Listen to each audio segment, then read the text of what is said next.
इस बंदे को दुनिया का सबसे ताकतवर इंसान बनना था, जिसके लिए इसने अपने न्यूबॉर्न बेबी को ही शैतान को बेच दिया।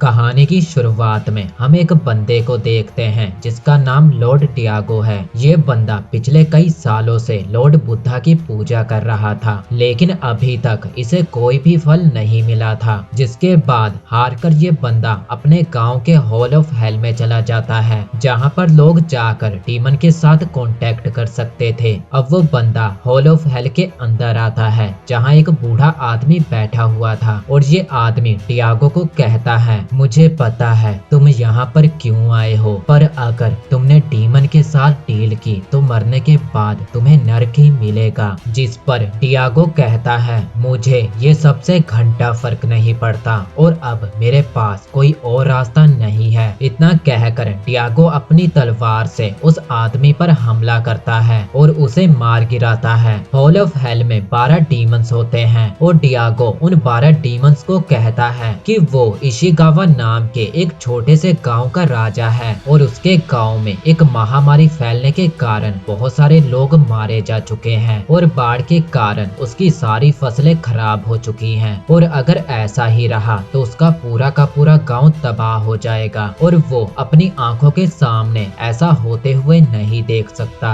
इसीलिए अब वो भगवान के भरोसे नहीं बैठना चाहता और मैं यहाँ तुम्हारे पास फ्री में कुछ मांगने नहीं आया हूँ, बल्कि एक डील करने आया हूँ। डियागो उन 12 डीमंस को कहता है, अगर तुम मेरी जमीन को प्रोटेक्ट करोगे और मुझे पूरी दुनिया का राजा बना दोगे तो बदले में मैं तुम्हें कुछ भी देने के लिए तैयार हूँ। डियागो के इतना कहते ही वहाँ पर बिजली गिर पड़ती है और वो बिजली सीधा डियागो के माथे पर जा लगती है, जिससे डियागो के माथे पर क्रॉस का निशान बन जाता है। अब कुछ दिनों बाद डियागो की पत्नी को दिखाया जाता है, जो एक बच्चे को जन्म देती है। शुरुआत में तो वो बच्चा नॉर्मल दिखाई देता है, तभी पता नहीं कहां से उस बच्चे पर बिजली गिर पड़ती है। डियागो तुरंत वहां पर आ जाता है और वो देखता है एक नर्स उस कमरे से भागकर बाहर निकलती है। डियागो फौरन अपने बच्चे को देखने के लिए कमरे में जाता है और जैसे ही वो अपने बच्चे का चेहरा देखता है तो वो सुन पड़ जाता है। वो देखता है उस बच्चे की आंख, नाक, कान, यहाँ तक कि स्किन भी नहीं थी, लेकिन वो बच्चा अभी भी जिंदा था और सांस ले रहा था।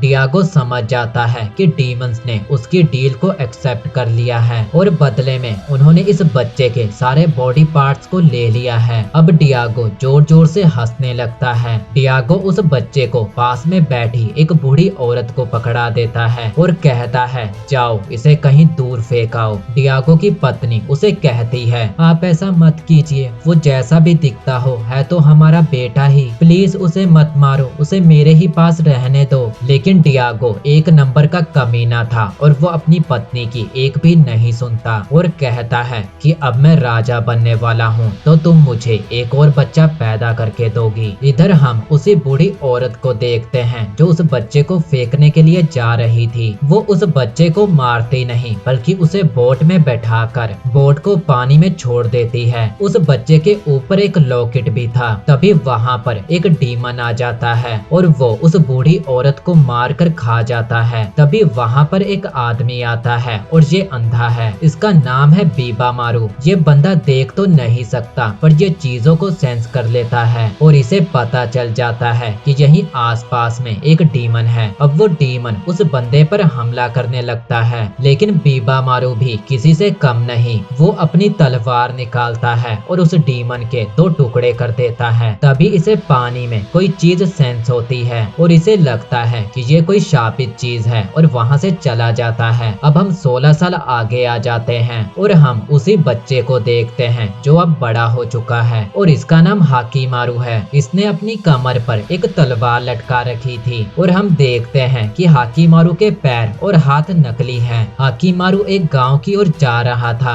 उसी गांव में हम डोरोरो नाम के एक लड़के को देखते हैं जो बाजार में चोरी का सामान बेच रहा था। तभी उस सामान के असली मालिक वहाँ पर आ जाते हैं और उन्हें देखकर डोरोरो बहुत डर जाता है और वो उन्हें चकमा देकर वहाँ से भाग निकलता है। पर कुछ दूर जाने पर वो गुंडे उसे पकड़ लेते हैं और बेचारे बच्चे को बहुत बुरी तरह से पीटते हैं। तभी वो सभी देखते हैं कि एक लड़का पुल के ऊपर खड़ा है। वो सभी सोचते हैं कि आखिर ये लड़का पानी में क्या देख रहा है। हाकिमारू को पानी में से एक डीमन की प्रेजेंस सेंस हो रही थी। तभी एक डीमन पानी से बाहर निकलता है और उन सभी को एक एक करके खाने लगता है। और जैसे ही वो डीमन डोरोरो को खाने वाला था, हाकिमारू उस डीमन पर अटैक करके डोरोरो को बचा लेता है। अब हाकिमारू उस डीमन को मारने के लिए अपनी तलवार निकालता है जो कि उसके हाथों में फिट हुई पड़ी थी। वो उस डीमन के ऊपर उस पुल को गिरा देता है जिससे वो डीमन मारा जाता है। अब डोरोरो हाकिमारू के हाथ उसे लौटाने जाता है और उसकी जान बचाने के लिए वो हाकिमारू को थैंक्स बोलता है, लेकिन हाकिमारू उसे कोई भी जवाब नहीं देता क्योंकि हाकिमारू बोल ही नहीं सकता था। तभी हाकिमारू की बॉडी वाइब्रेट करने लगती है और उसका मास्क नीचे गिर पड़ता है और उसके चेहरे की स्किन वापस आने लगती है, जिससे हमें पता चलता है कि अगर हाकिमारू को अपनी पूरी बॉडी वापस लानी है तो उसे उन 12 डीमंस को मारना होगा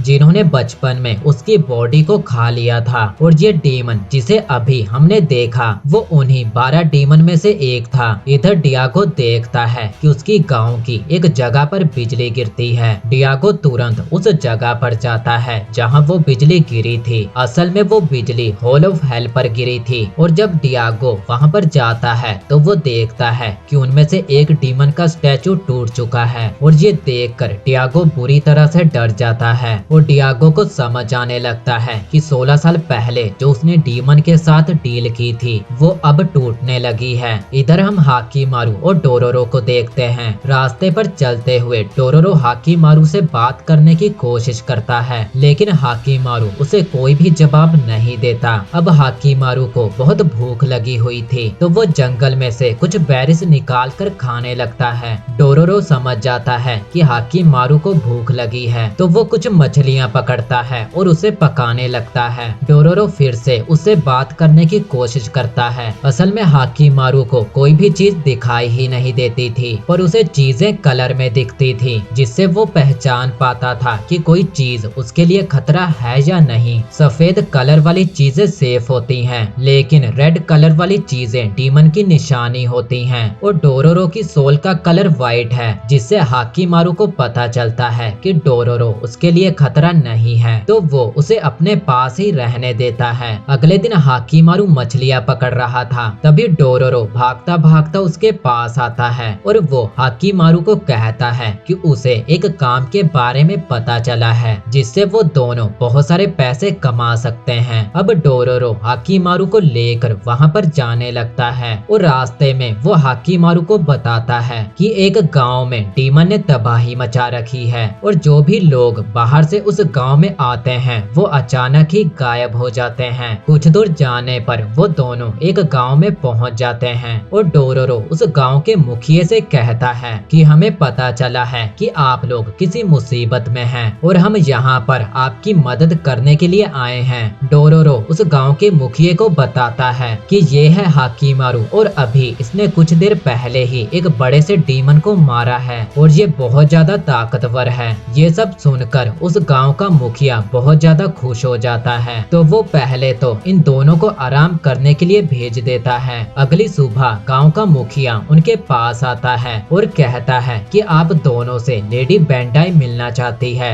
अब ये दोनों लेडी बेंडाई से मिलने जाते हैं। लेडी बेंडाई को देखते ही हाकिमारू अपनी तलवार बाहर निकाल लेता है और उस पर हमला करने ही वाला था कि इतने में डोरोरो उसे रोक लेता है और तभी गांव के सभी लोग आकर उन दोनों को पकड़कर एक कमरे में बंद कर देते हैं। डोरोरो हाकिमारू पर गुस्सा करने लगता है, क्या तुम पागल हो? वो कितनी सुंदर थी, तुम उसे मारना क्यों चाहते थे? और तभी वहाँ पर हम उसी बूढ़े आदमी बीबामारू को देखते हैं। वो आदमी हाकिमारू के पास जाता है और उसे कहता है कि शायद मैंने तुम्हें कहीं देखा है। तभी उस बूढ़े आदमी को ऐसा एहसास होता है कि कोई चीज उनकी ओर आ रही है और वहीं कुएं में से एक हाथ बाहर निकलता है और हाकिमारू अपनी तलवार से वो हाथ काट देता है। वो उसका पीछा करते करते कुएं में कूद जाता है। हाकिमारू कुएं के दूसरी तरफ से निकलकर लेडी बेंडाई के कमरे में चला जाता है। बीबा मारू को लेडी बेंडाई की सोल का कलर रेड दिखाई देता है, जो कि एक डीमन की निशानी है। तभी लेडी बेंडाई अपने असली रूप में आ जाती है और हाकिमारू पर हमला करने लगती है। हाकिमारू अपनी तलवार से उसकी दोनों आंखें फोड़ देता है। तभी वहाँ पर उस गांव का मुखिया आता है और वो लेडी बेंडाई को वहाँ से भागने के लिए कहता है। हाकिमारू उसका पीछा करता है और डोरोरो गांव के मुखिया से कहता है, तुम्हें पता था ना वो एक डीमन है और तुमने हमें मारने की कोशिश की, पर तुमने ये सब क्यों किया?